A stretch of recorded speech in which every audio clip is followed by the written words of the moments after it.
All right, Shalom. Before I get started, I want to give all glory, honor, and praise to Yahweh, Bahashem, Yahweh Shah, Bahashem, Rakah HaKodash. Double honors to the apostles and elders at GMS.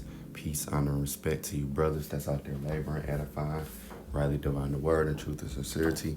And Shalom to you believers out there at the Akim Wa Akwath. And what I want to go into at this lesson, just be kind of quick. I was watching GMS Get This Work Too. All right. He always got good videos. And you see the title here. It said she saw a terrifying vision. Many souls were not allowed in the kingdom. So I clicked on the video and I'm watching the video and she's going into it. And it just had me thinking, thinking about things I can do better, because we all got things we can work on. But it really just made me like, you kind of check yourself when you see one of these type of videos, because the things she was going into in the video, it kind of hit, and some scriptures came to mind. It was some good scriptures on the comment. It's John and 44. All of them was good scriptures. The couple of scriptures that's on here is great scriptures. But one of the first scriptures I thought about was Jeremiah 4 and 22. And the scriptures that I'm going to get, you'll see, because I don't want to stop the video. I'm going to just let it play. But you'll see, why I got these scriptures once you hear this video. So Jeremiah 4 and 22, it says, "For my people is foolish. They have not known me." That's what came into my mind when listening to this video. They have not known me. Because she going into how, when her relatives was a servant of the Lord for many years, but wasn't allowed to enter. And there's going to be a lot of people like that. For my people is foolish. They have not known me. And she looked to be maybe from the northern kingdom, maybe. They are sottish children and they have none understanding. They are wise to do evil, but to do good, they have no knowledge, Slaki. But they have not known me, rang in my head, because how she was saying, like, she's gonna go into it how she like, God is love, and I asked him, if you're full of love, why can't these kids enter? And and he told her, like, you don't know what I know. You because behind the scenes, basically, you didn't see everything that he seen, this great king. So now, because again, she said, God is all love, right? And she went into that spiel. And see, this is why a lot of people gonna get caught. And I thought about Isaiah 45 and 7. What do it say? I form the light and create the darkness. I make peace and create evil. I, the Lord, do all these things. So the Lord is love. But on the flip side, hey, he can hate. He's not just geared towards one emotion. And that's what a lot of people, especially coming up in the Christian church, a lot of people have mistaken that the Lord is just, all love. That's just his one emotion. Well, you got to think about the flood. All right? Because, see, people think about the flood, and since we wasn't there. I mean, you have reincarnation. You're not going to remember it even if you was there. The thing about it is, when people talk about the flood, they don't realize it wasn't just old men floating. See, people think about the flood and they just probably think men and women. No, it was babies, kids. Everybody got caught. You don't think it was babies around? You don't think it was kids around? Teenagers, women, old women, young women, old men, young men, all age ranges, from babies to, all age ranges caught that flood, man.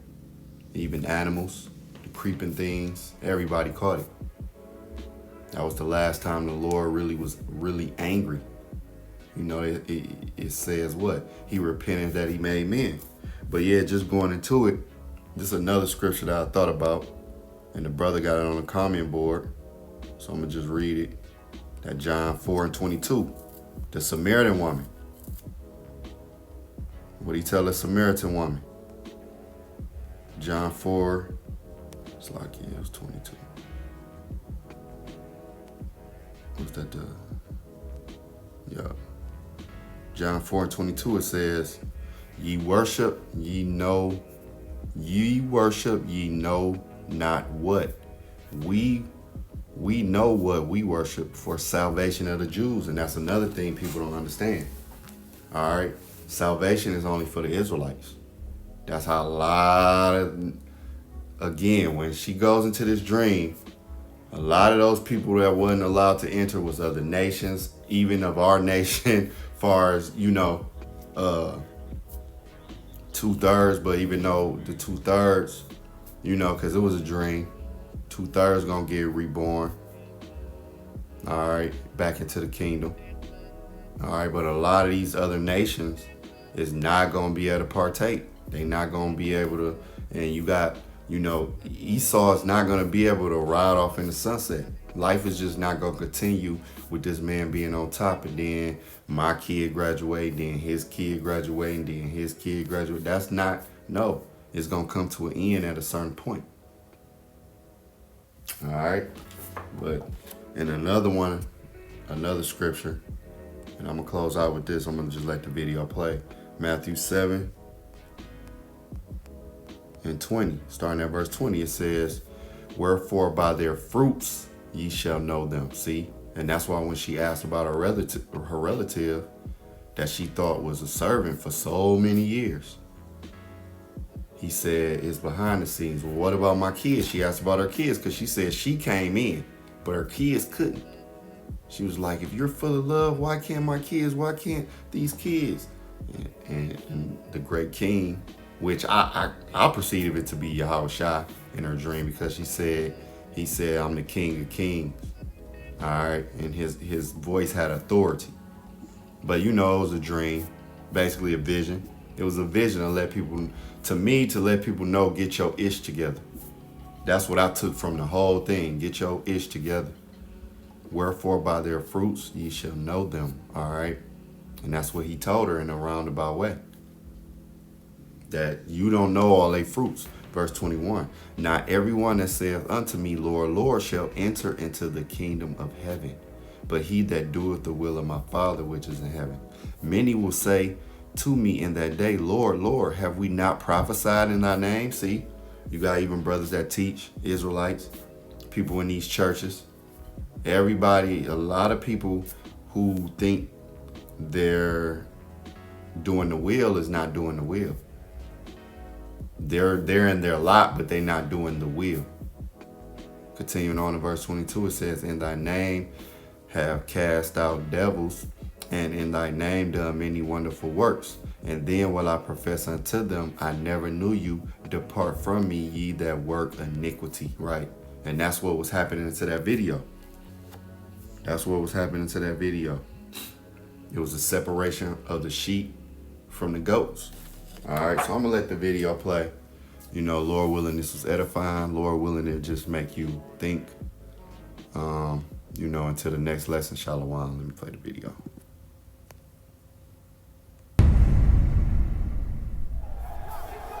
Hold on, B. We gonna get this work.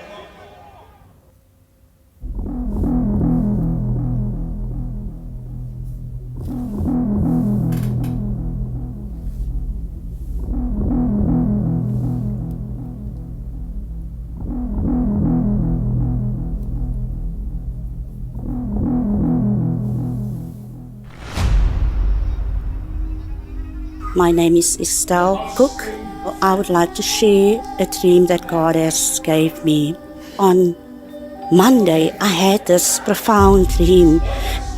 And in the dream was me and a few of my family members, we were walking. And as we walk, just all of a sudden, we were caught up. I don't know if it was heaven or what. But you know what? It was so real. And what I've seen was, there was this man, a man, I don't know if it was God or what it was, but it was this huge entity or human being not human being, but the spirit. And this person was so huge, and we were standing, not just me and the people that I was walking with. It was me, and it was in millions, trillions of people that was standing in front of this place. And this place is like, it looked like a palace. It was huge. It was huge, and it was beautiful. As I was standing in front, and these millions, trillions of people were standing in front of this place called the palace, and this gate opened, and this huge spirit, it came to us, and it was standing in front of us, but everyone could see it. And this, I could see the figure of the person, and it had a cloak on, but I couldn't see the face.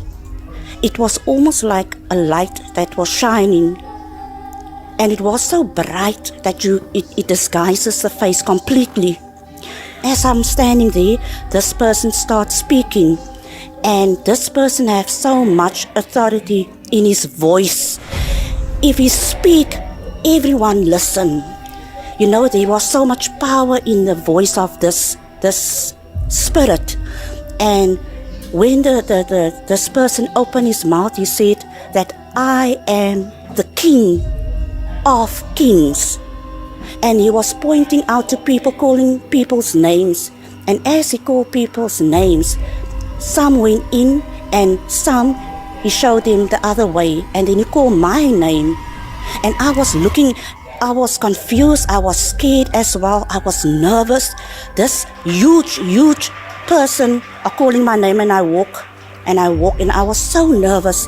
And you know, as I'm standing in front of this person, he said to me that how I loved, how I serve him, and what I'm thinking, and the way I'm serving him. And he was actually judging me according to my lifestyle, the relationship I had with him.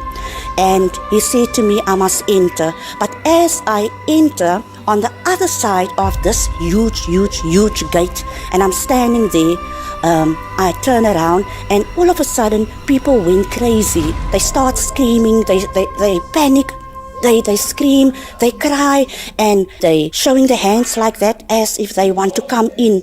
And there were family members of me that I saw, especially my two kids, you know, they were standing there. I can still remember the shouting and the screaming of the people. It was so real.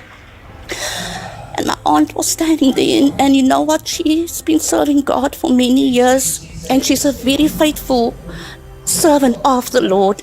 And as this king called her name, she came forward.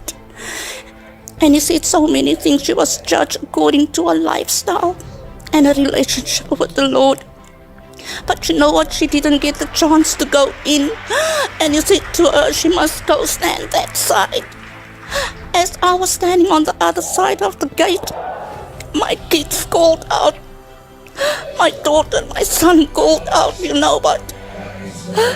It was so sad to see them panicking. Family members, friends, people I thought that would enter the kingdom of heaven was outside. They were left behind. There were kids. I saw kids among these people. Not small babies, but kids, I saw 10, 11, 12. And they were panicking. And the parents panicked for the sake of the kids. They were shouting out. They were screaming. They were so scared. They wanted to come in. But this king, who said he's the king, you know, God is love. But what I've seen in my dream was, he was completely different. I begged him to allow my two kids in, my daughter and my son. I said to him, you know what? If you are the King of Kings and you have so much love and compassion in you, why don't you allow my kids? Please give them a chance. And he said to me, no, you didn't see what I've seen. You didn't see what went on in their minds, what went on behind closed doors. You didn't see their lifestyle. I've seen many things. You know what, son? is a big thing. We mustn't take it lightly. And I begged him, and he said to me, no. All he said to me was, the time is up. It's over. It's over. There was, like I said, millions, trillions, billions of people standing outside, screaming to come in. And I was so nervous because this man is so stern. He's so stern. And he made up his mind. And he asked for the soldiers that was standing. But you know what? There was a gate.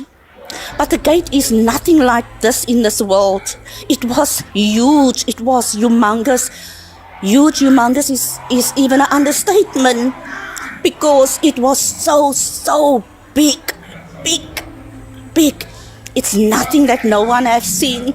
And you know, he asked the soldiers, they had like strange clothes on, and he asked them to close the gates. And as they close the gates, and they close and they push and they push and they push, and they close the gates, you know, that those gates, it slams shut.